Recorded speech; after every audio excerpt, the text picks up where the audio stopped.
ګلپاڼه وایي د زاړه سړي سره مې کوروالی کاوه، عجیبه غوښتنې یې زما زړه ولړزاوه.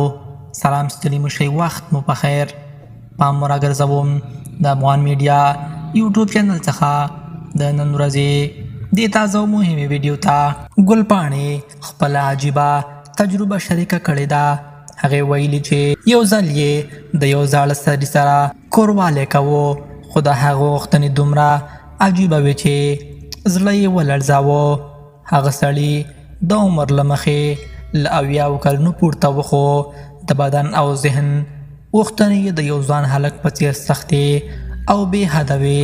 ګلپاڼې وویل دا تجربه د هغې لپاره د فلم له معمولو حدونو ډېر توپیر لرله.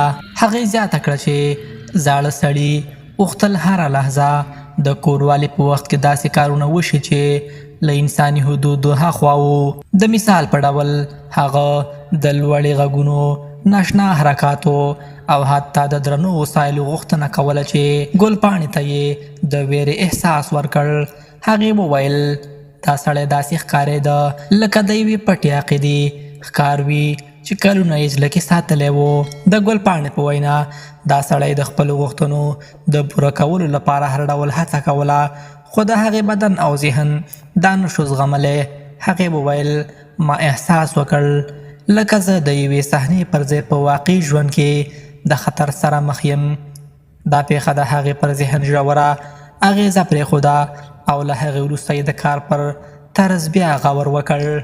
هغې وویل چې ډېری خلک فکر کوي چې ګلپاڼه هر څه ته چمتو ده، خو حقیقت دا دی چې هره تجربه یو احساساتي بار لري.